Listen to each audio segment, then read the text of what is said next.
इसको बोलते हैं भावनात्मक भूख, अगर ये उस सेंस में है तो।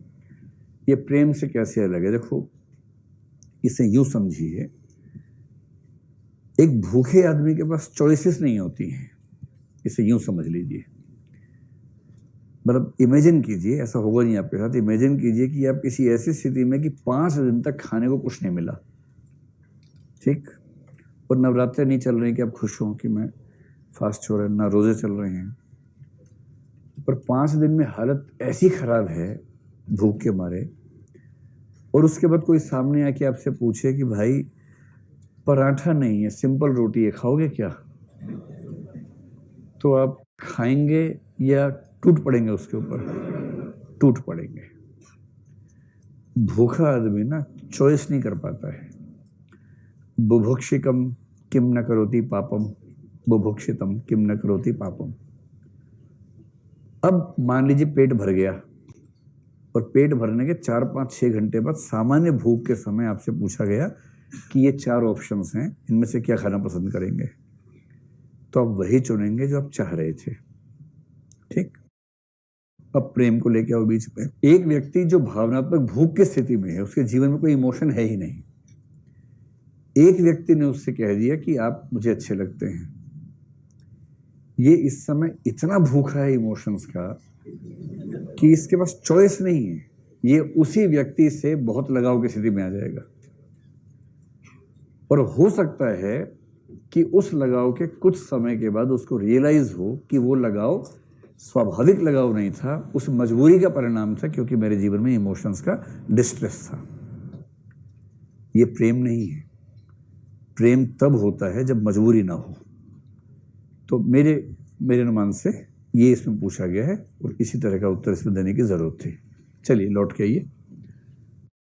अब समझ गए? अंतर कर लेना भाई, जीवन में कभी ऐसी नौबत आए तो अंतर कर लेना कि भावनात्मक भूख थी कि प्रेम था, ठीक है।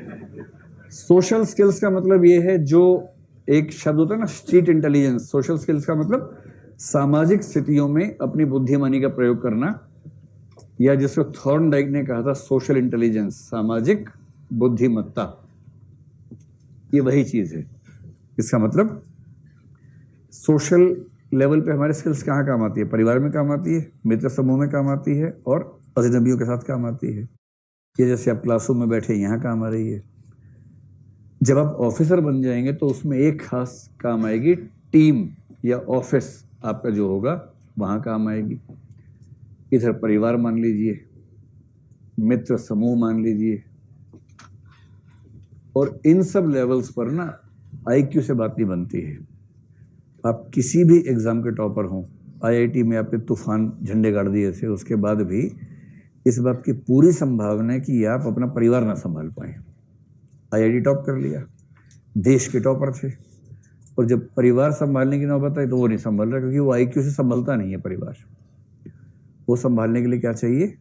Emotional intelligence. इमोशन नहीं चाहिए, वो तो चाहिए, ज्यादा चाहिए इमोशनल इंटेलिजेंस।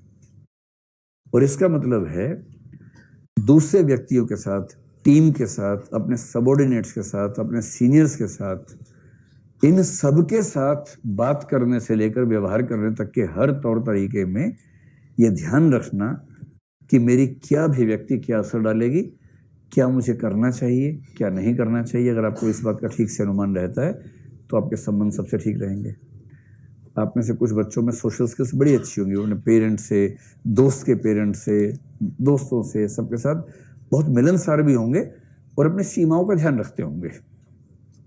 जैसे कोई दोस्त दूसरे दोस्त के बारे में कुछ गलत बात कहे, आप कहेंगे देखो मुझे मत कहो, मुझे ना ठीक नहीं लगता इन चीज़ों में इन्वॉल्व होना, तुम भी मेरे दोस्त हो, वही मेरा दोस्त है, मेरे लिए तुम दोनों एकदम बराबर हो, लेकिन उसके बारे में तुम कुछ गलत कहो और मैं सुनूं, मैं इसका हिस्सा नहीं बनना चाहूँगा। इसका मतलब है कि आप क्लियर हैं कि आपको अपने सामाजिक समूहों के साथ, व्यक्तियों के साथ संबंध की क्या लिमिटेशंस तय करनी है। तो इस तरह की समझदारी जिस व्यक्ति में ज़्यादा है, हम कहते हैं कि उसके अंदर सामाजिक बुद्धिमत्ता या सोशल स्किल्स ज़्यादा है, और ये विशेष रूप से काम आएगी जब आप सिविल सेवा में जाएंगे। लेकिन सिविल सेवा में जाने के बाद या किसी भी ऑफिस में जाने के बाद एक कथन चलता है, प्रसिद्ध कथन है, और वो कथन ये है, अपने मैनेजमेंट या एडमिनिस्ट्रेशन में सुना होगा कि एक होता है फाइनेंस मैनेजमेंट होता है, और सप्लाई चेन मैनेजमेंट है, ये मैनेजमेंट है, वो मैनेजमेंट है, मार्केटिंग मैनेजमेंट है। एक होती है human resource management, HRM। Management के कॉलेजेस में, MBA इंस्टीट्यूट्स में सबसे कम महत्व इसका होता है, और आमतौर पर जो बच्चे रैंक बहुत पीछे लाते हैं वो ह्यूमन रिसोर्स में MBA करते हैं जनरली। कुछ लोग शौक से भी करते हैं, लेकिन जनरली ऐसा होता है। ह्यूमन रिसोर्स का मतलब ये है कि जितने मनुष्य काम कर रहे हैं उस कंपनी में, उनके रिलेशंस को देखना, उनकी स्थितियों को देखना, प्रमोशन कब होगी और सैलरी कब बढ़ेगी, कैसे बढ़ेगी, मूल्यांकन ठीक से हुआ कि नहीं हुआ, वो सारा प्रोसेस, इसको बोलते हैं ह्यूमन रिसोर्स मैनेजमेंट।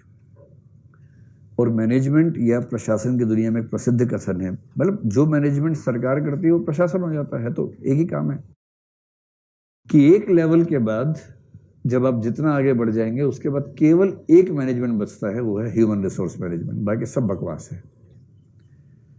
अगर आप ह्यूमन रिसोर्सेज को ठीक से मैनेज कर लेते हैं तो आपकी मैनेजमेंट में दिक्कत कभी नहीं आएगी, और यदि ह्यूमन रिसोर्सेज को मैनेज करने में कुछ दिक्कत है तो मैनेजमेंट आपकी किसी न किसी पॉइंट पे आके रुकेगी। इसे यूं समझे प्रशासन की दुनिया में कि जैसे आप कलेक्टर बन के गए, आपको ये अधिकार नहीं है कि आप अपने जिले के बाकी सारे कर्मचारियों को चुनेंगे।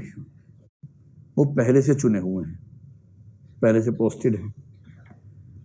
और यदि आप SP बन के गए, पुलिस वाले बन के गए, तो आपके पास लगभग 3000 लोगों की टीम काम करेगी आपके अंडर। DM है तो संख्या और बढ़ा लीजिए, 5000 कर लीजिए करीब।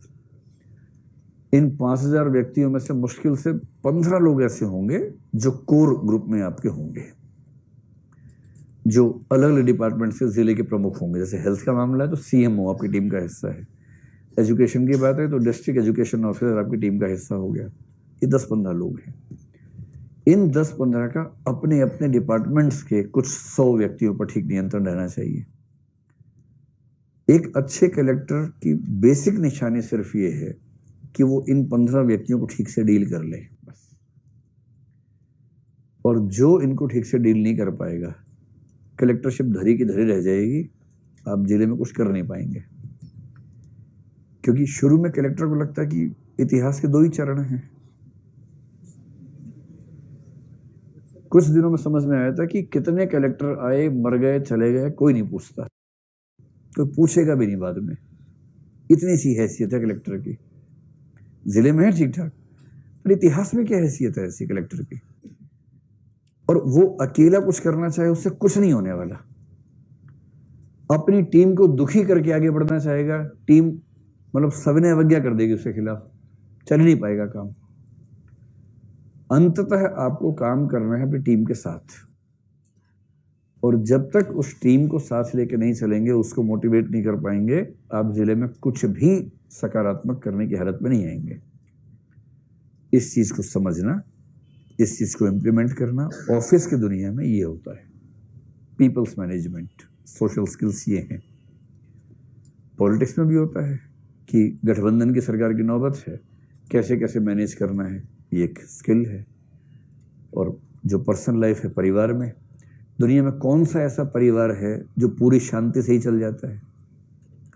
तलवारें होती नहीं हैं या बस म्यान में होती हैं? म्यान में होती हैं, मौका आते खिंच जाती हैं बाहर। वो तलवारें म्यान में ही रहें, म्यान टंगी रहे दूर, इसके लिए बहुत ताकत लगानी पड़ती है। और वो ताकत जो लगाएगा उसको बोलेंगे कि उसकी सोशल स्किल्स बेहतर है। अब डेनियल गोलमैन ये कह रहा है कि जिस व्यक्ति के पास इन 5 स्किल्स का समुच्चय है, कौन कौन सी 5? बोल दो जल्दी से एक करके। पहली, सेल्फ अवेयरनेस, यानी खुद को ठीक से समझना, पहली बात। दूसरा, सेल्फ रेगुलेशन, अपनी भावनाओं को ठीक से कंट्रोल करना। सेल्फ मोटिवेशन, जब जब निराशा हो या सामान्य जीवन में खुद को लगातार सकारात्मक रखना, मनहूस ना बनना। कोई आपसे मिले खुश होके जाए, ये नहीं कि हंसता हुआ आया था, रोता हुआ गया बेचारा कि क्या कैसे अंकल से मिलवा दिया, अच्छी। ये भाव नहीं आना चाहिए आपके बारे में। आपसे मिलके लोग ऊर्जा महसूस करें, न कि थकान महसूस करें। चौथा क्या है? एम्पैथी, दूसरे व्यक्ति के मन में क्या चल रहा है उसे ठीक से पकड़ना। और वैसे एम्पैथी का एक हिस्सा ये भी होता है कि उसको ठीक से मैनेज भी कर लेना, लेकिन उसको हम 5वें हिस्से में लेते हैं, सोशल स्किल्स। और इसका मतलब दूसरे व्यक्तियों के साथ स्थितियों को, संबंधों को इस तरह से मैनेज करना कि शत्रुता न हो। आप दूसरे व्यक्ति को उस उद्देश्य में शामिल कर लें जो आपका उद्देश्य है, और विन विन सिचुएशन जिसको बोलते हैं ना, विन विन का मतलब दो व्यक्ति जुड़े, दोनों को फायदा हो रहा है, दोनों को अनुभूति है कि अच्छा हुआ, ऐसी सिचुएशन में उसको लेके आना।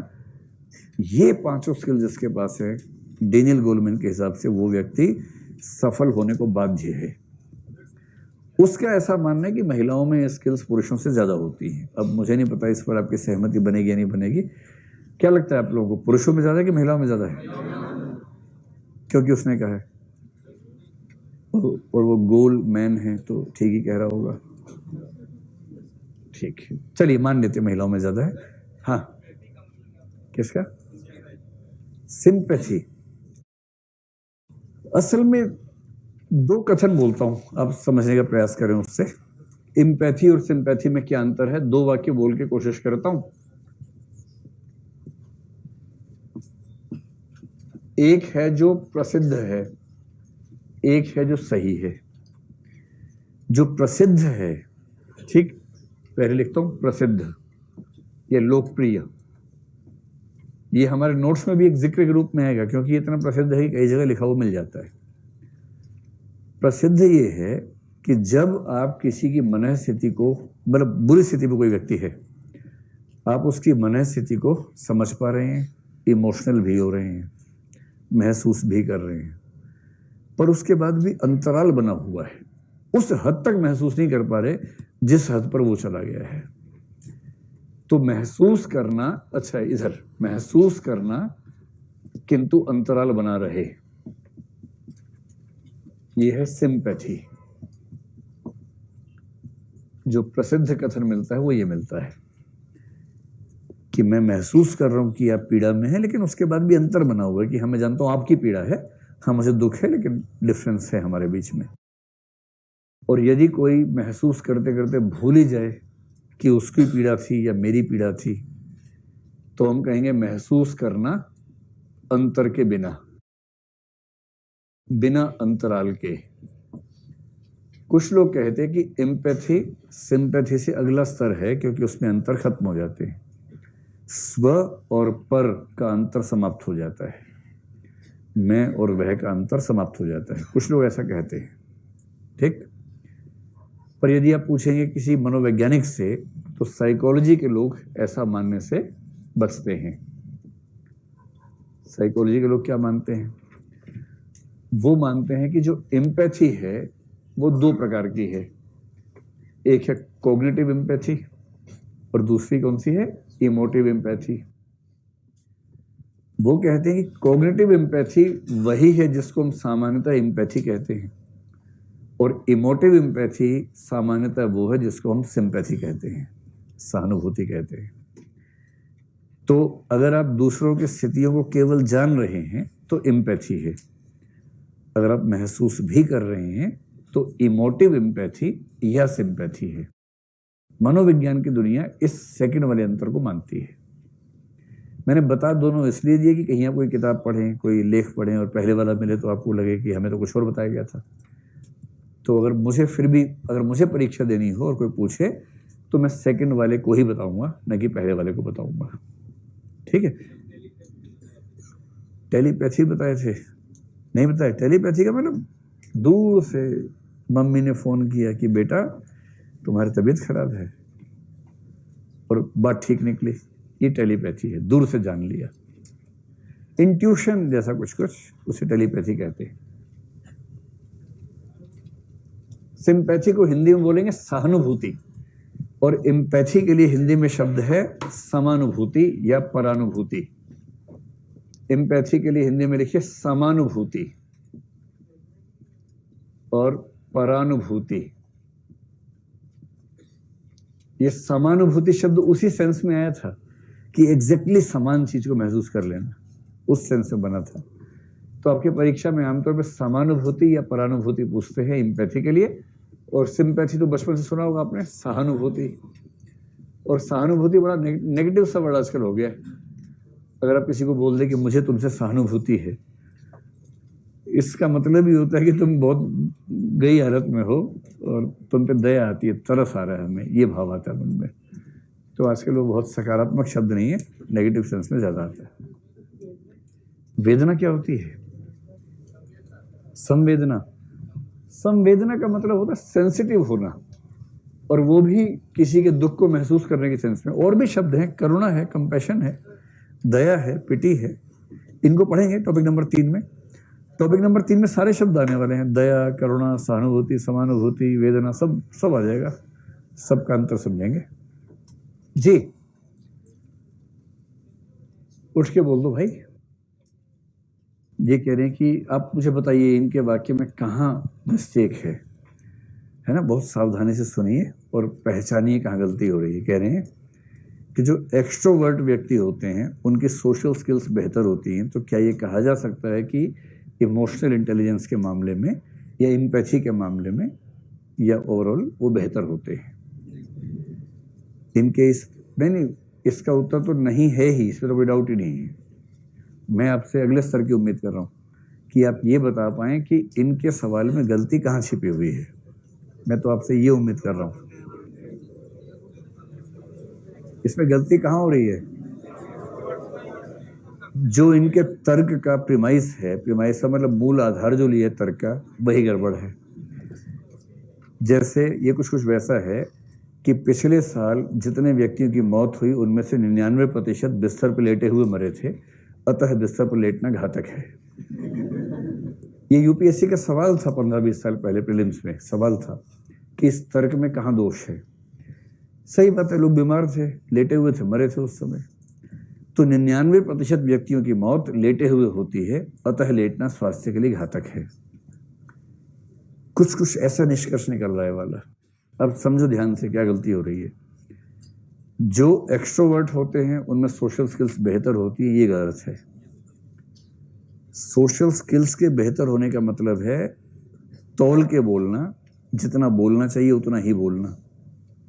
जहां बोल देना है बोल देना, जहां नहीं बोलना है चुप रहना। और एक्सट्रोवर्ट चुप नहीं होता है, जहां नहीं बोलना है वहां भी बकर बकर करता रहता है बहुत देर तक। तो ज्यादा बोलना और कायदे का बोलना, इसमें एक अंतराल है। इसलिए सोशल स्किल्स एक्सट्रोवर्ट की हमेशा अच्छी नहीं होती। आपने कभी ऐसा व्यक्ति नहीं देखा जिसको देख के भाग जाते हो कि पका देगा एकदम? अगर ऐसे व्यक्ति हैं तो उससे सोशल स्किल्स अच्छी हैं या वो मूर्ख इतना भी नहीं समझ पा रहे कि लोग उससे भागते हैं? तो प्रीमाइस को ठीक करने की जरूरत है, तब बात बनेगी। चलिए, अब जो पहला मॉडल था सेलोवी और मेयर वाला, केवल उसके शब्द एक बार देख लेते हैं, बाकी आप जैसे उसको पढ़ेंगे समझ में आ जाएगा आपको। सेलोवी और मेयर ने 4 पॉइंट्स बताए हैं। अब इस वाले दूसरे वाले से लिंक करेंगे ना, तो आप तुरंत समझ जाएंगे कौन सी बात का क्या मतलब है। पहला वो कहते हैं परसीविंग इमोशंस। हाँ,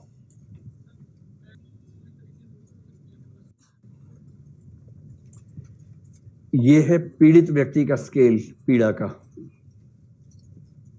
ठीक, ये है सहानुभूति या समानुभूति रखने वाले का स्केल।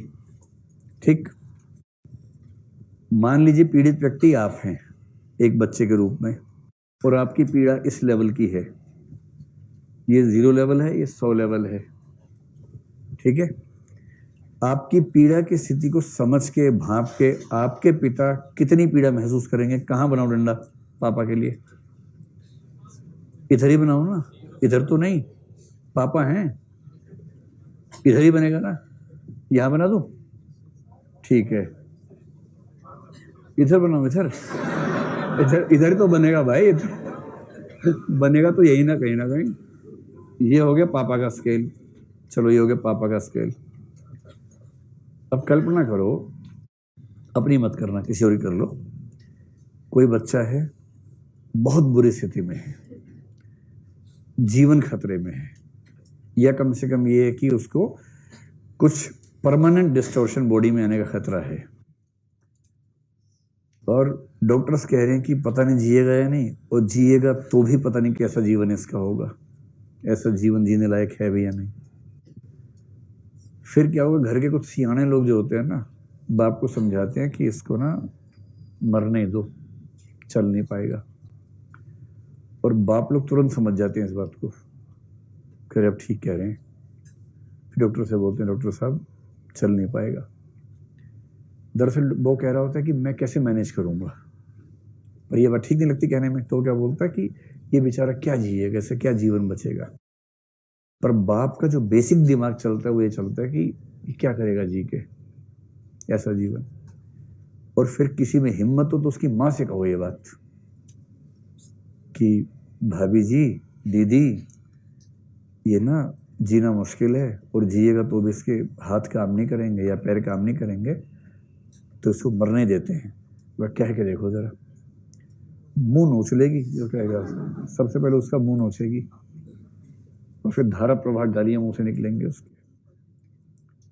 कहेगी जैसा भी है ना मेरा लाल है, इसे मैं पालूंगी। और वो जिंदगी भर निभाएगी इस चीज को। फिर केवल उस दिन की बात नहीं है। जितना पीड़ा बच्चा महसूस कर रहा है वो उससे ज्यादा महसूस कर लेगी उस समय। तो जब कोई व्यक्ति पीड़ित व्यक्ति की पीड़ा से ज्यादा पीड़ा महसूस कर सकता है तो उसके बराबर भी कर सकता होगा। और यदि उसके बराबर कोई कर सकता है तो उसको समानुभूति कुछ लोग कह रहे हैं, तो उसमें क्या परेशानी है। ठीक वैसे ही गांधी जी एक शब्द का इस्तेमाल कर रहे हैं, सर्वधर्म समभाव। बाकी लोग बोलते हैं सर्वधर्म सद्भाव। सद्भाव का मतलब है कि अपने धर्म से प्यार करो, बाकियों से भी अच्छा संबंध रखो। गांधी जी कह रहे हैं ना समभाव, जितनी मोहब्बत अपने धर्म से है उतनी ही मोहब्बत बाकियों से भी करो। उस पर वही ऑब्जेक्शन आता है जो आप कर रहे हैं कि एग्जैक्टली उतनी कैसे कोई कर सकता है। पर गांधी जी कहे तभी तो वो कसौटी है, तभी तो वो आदर्श है। इतनी हिम्मत लाओ अपने अंदर कि जितनी मोहब्बत अपने धर्म से ठीक उतनी मोहब्बत दूसरे धर्म से करो, तब तो बात है। तो जो सद्भाव और समभाव का अंतर है वही इस सेंस में सहानुभूति और समानुभूति का अंतर है, जो लोकप्रिय सेंस में है। साइकोलॉजी के सेंस में